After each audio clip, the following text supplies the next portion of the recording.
Do you have stinking thinking? Do you constantly think, I'm not enough? I'm not good enough, I'm not smart enough, I'm not pretty enough? This is a story that's destroying you. How is it we can do some amazing and sometimes unexplainable things, like heal our own bodies by the power of our thoughts? Mother's intuition, the law of attraction. Can we really tap into our subconscious mind? Can we really create our own realities? It begs the question, are we novice gods?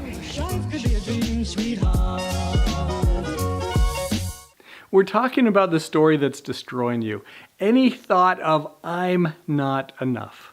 I want to talk a little bit about where that comes from, where it stems from, and how you have perpetuated this lie throughout your life, and what you can do to shift it.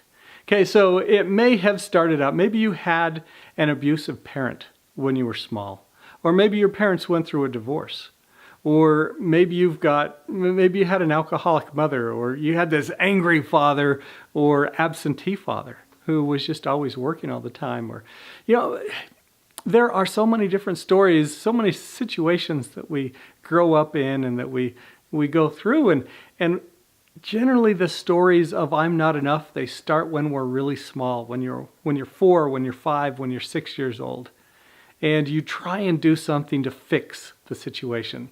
So if you grew up with an alcoholic mother and you thought, oh, if only I am just good enough, if I'm super good and obey everything she does, she says, then she's going to love me and then everything's going to be okay. Or maybe you thought that about your parents. They were quarreling and fighting and you thought, if only I could clean the house more, keep my room cleaned, or whatever it is that you thought, and you never could quite do enough to fix the situation. A lot of times you come up with this story that, well, they got a divorce and it was because of me, and because I wasn't good enough, or I wasn't smart enough, or I wasn't, the right kid enough. And we create these really miserable stories for ourselves that then perpetuate throughout our lives. They can be really harmful stories. So let me share a story with you. And this will just kind of give you an idea of where it can start, how innocent it can start in your mind, and how that will perpetuate throughout your life. And then I want to talk about how we can shift this. So when I was 8 years old, I remember sitting on my parents' green couch in the living room, watching TV, and this commercial comes on. And this commercial changed my life. It was such a fun commercial because it had a boy, kind of similar in my age, and he walked into his dad's home office, and he was leaning on him. He says, "Dad, are we going camping this weekend?" And the dad goes, "Oh, I'm sorry, I forgot. I'm just so busy. I'm not going to be able to get away like we'd talked about." And the boy just kind of leans on his dad and says, "Yeah, that's okay. I understand. But do you mind looking in the camper and seeing what I've done?" And the dad's punching away at his 10 key there. And yeah, sure, whatever. And finally pulls himself away from his office. The next shot, you see the dad in the back of the camper, and he's looking around. He's going, "Wow, this is fantastic." The kid standing outside and says, "Thanks, Dad." Slam. And the next shot, you see the family driving away, having captured Dad for a fun getaway. Isn't that exciting? So when I was a little kid, I so wanted to have time with my dad. I thought this is going to be the best thing ever. And so into my mind comes this idea of reenacting this show, this story. So I run downstairs in the basement. My dad was a solopreneur architect, had his own firm, which was just him, working in the basement. And so I ran downstairs and I'm looking through the doorknob hole. Now the reason I'm looking through the doorknob hole is because he never finished putting a doorknob on. In fact, he didn't finish anything on the basement. The floor was just concrete. The walls were mostly just studs. He had a little bit of drywall up for his office and a couple other things, but for the most part, the basement was completely unfinished and unfurnished. So I'm hunched over and I'm looking through this big hole and I'm giggling to myself, imagining me kidnapping my dad for this amazing getaway. This beautiful story is going through my mind. And as I look through the door, Now, as I look through the door, I look at my dad, and it's not like it was on TV. My dad is hunched over, and he's got his head in his hands, and he looks tired, and he looks exhausted.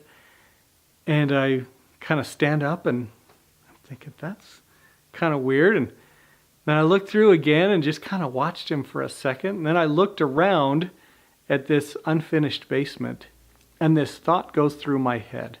This thought that says, Scott, you are so selfish that you would risk the family's safety for a fun time with your dad. And as I'm looking around at this unfinished basement, I'm thinking, we don't have enough money. We're barely making it as it is. You know, it's paycheck to paycheck, but not even that. It's project to project, and who knows when these clients are going to pay. And all of these crushing debt feelings that have come through my upbringing about all the money that's owed and all of the challenges in having enough for our family.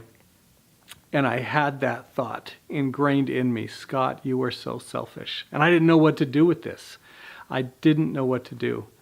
And I just felt icky about myself because I felt selfish. I felt like I was putting my needs above all other needs in the family. Can you imagine that? I'm 8 years old, and I've got just the burden of the world, the whole burden of our family on my shoulders. And I remember going upstairs, and the TV was still on, and I remembered the commercial. And then I had this brilliant idea that I was going to grow up and I was going to create films and movies just like that. I was going to create these stories that were going to save families and help in the world, do wonderful things. And I was going to make lots and lots and lots of money. And somehow I was going to earn my way out of this guilt and out of this shame. I was finally going to be enough. Now, I wasn't conscious about this. The only thing I was really conscious about was that I'm going to make movies like that so I can feel good about myself. And you know what? I went off and I became an advertiser, and I created films and commercials and all sorts of stuff, but it never worked to satisfy me because I had this bad math in my mind that I believed I wasn't enough. I wasn't good enough. I wasn't contributing enough to make the world a better place. And I certainly wasn't rich enough to be able to make it so that I didn't feel guilty about wanting to take my dad off for a couple of days.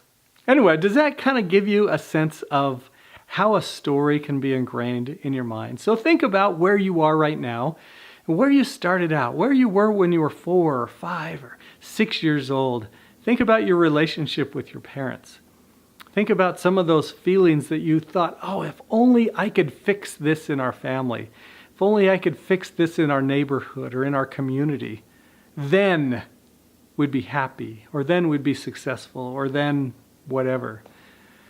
Often our feelings of I'm not enough starts out when we're really small like that. So are you still running with that story? Are you still thinking that I'm not good enough, or I'm not smart enough, or I'm not lovable enough? I'm not skinny enough, I'm not pretty enough, I'm not needed enough. All of these are lies. You are already enough.